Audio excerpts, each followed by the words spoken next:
Tuhan adalah gembalaku, takkan kekurangan aku.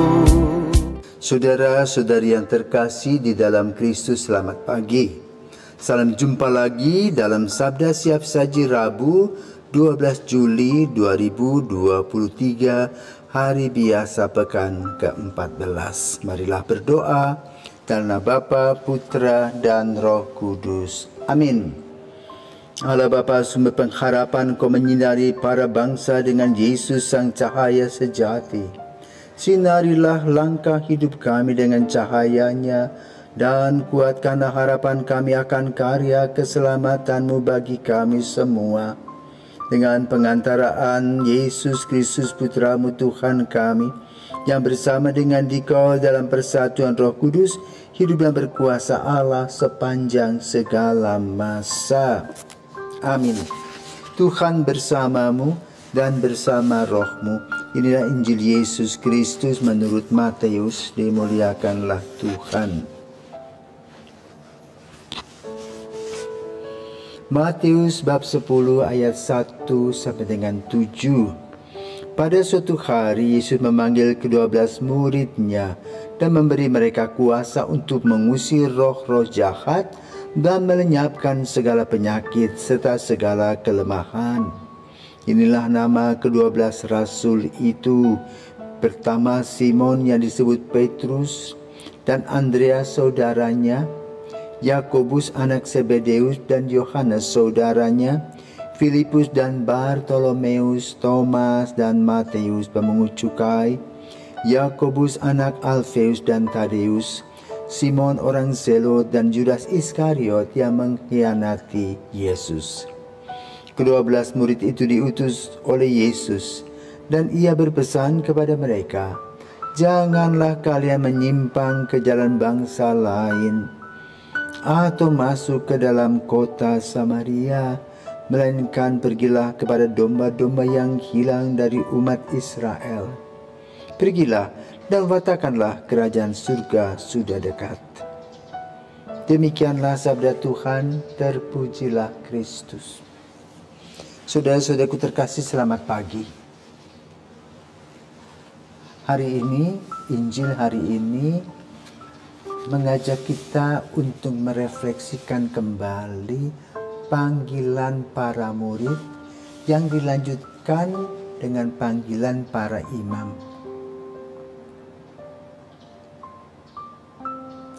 Setelah Yesus mengumpulkan para murid dan mereka sudah solid, tahu apa yang harus dikerjakan, maka kemudian Yesus pergi selama-lamanya.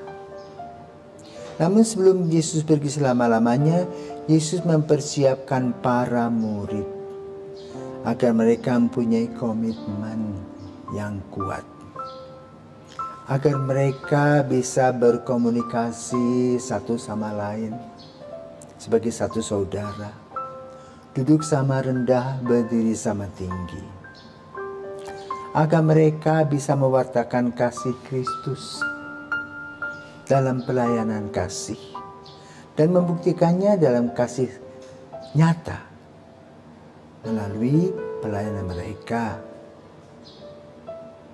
antara lain mengusir roh jahat, juga mendoakan dan memberkati orang-orang sakit agar mereka sembuh. Karena itu Yesus memberikan pada hari ini dalam Injil kuasa kepada para rasul. Tanpa kuasa yang diberikan oleh Yesus tidak ada apa-apanya. Maka para rasul boleh katakan setelah mendapatkan kuasa, berkobar-kobar bersemangat mewartakan kabar gembira. Walaupun dalam satu proses mereka pernah lari ketika Yesus ditangkap dan disalibkan. Namun kemudian mereka kembali dan lebih solid lagi. Maka mereka rata-rata menjadi martir. Apa yang sudah dibentuk dan dibuat oleh Yesus dilanjutkan oleh gereja perdana. Dengan dasar kerigma Yesus wafat, bangkit, menyelamatkan, dengan pelayanan kasih melalui pelayanan pendidikan, kesehatan, dan pastoral yang disebut diakonia, membuat satu pandangan, satu ajaran sehati sejiwa koinonia. Juga bersama-sama berdoa dan bersyukur kepada Tuhan dalam puji-pujian disebut dengan liturgia. Akhirnya menjadi saksi Kristus sampai titik darah penghabisan yang disebut dengan martiria. Maka 4 hal ini merupakan kekuatan gereja. Dalam diakonia, Yesus mempersiapkan tenaga-tenaga yang handal, yang dapat diandalkan. Pada saat sekarang melalui seminari tinggi, seminari-seminari di mana anak-anak muda dikumpulkan, digodok, dibimbing hidup rohani mereka agar mereka boleh menjadi gembala-gembala sesuai dengan sikon, situasi, dan kondisi serta zamannya. Pewartaannya sama, mewartakan Kristus yang wafat, bangkit, dan menyelamatkan. Maka dalam gereja tanpa disadari atau disadari, hadirlah apa yang disebut dengan sakramen imamat. Maka dasar dari sakramen imamat ini adalah yang dikatakan oleh Yesus itu tadi. Ya, bahwa mereka, para rasul, para imam mendapatkan kekuatan untuk mengusir roh-roh jahat, melenyapkan segala penyakit, dan juga mewartakan kerajaan surga sudah dekat. Dan kelompok ini merupakan kekuatan gereja. Unik dan menarik panggilan itu. Kalau kita perhatikan satu persatu, panggilan ini luar biasa. Penuh dinamika. Kadang-kadang mengejutkan. Seperti dalam sejarah kita kenal Saulus yang membombardir umat Kristiani. Mengejar-ngejar. Tahu-tahu bertemu dengan Yesus dan bertobat. Dan berbalik arah menjadi orang yang boleh katakan gila tanda petik kepada Kristus. 24 jam dia melayani Yesus. 24 jam dia menceritakan tentang siapakah Yesus. Apa yang dilakukannya. Dan dia berusaha untuk melakukan pelayanan dan hidupnya dengan sungguh-sungguh. Itulah Santo Paulus. Banyak para orang kudus yang betul punya totalitas memberi diri. Menjadi gembala dan pelayanan sabda yang tanpa pamrih. Maka dalam gereja Katolik ada yang disebut dengan sakramen imamat. Keunikan dari sakramen imamat adalah satu. Panggilan itu berasal dari Yesus sendiri yang ditawarkan kepada seorang pribadi, dan tata aturannya adalah seorang pemuda yang ingin menjadi imam tidak menikah. Sebetulnya ini berat sebagai seorang manusia biasa. Tetapi karena panggilan Tuhan, karena Yesus mendampingi, juga terang Roh Kudus hadir dalam langkah-langkah para imam. Dalam proses jatuh bangun, para imam masih punya kekuatan.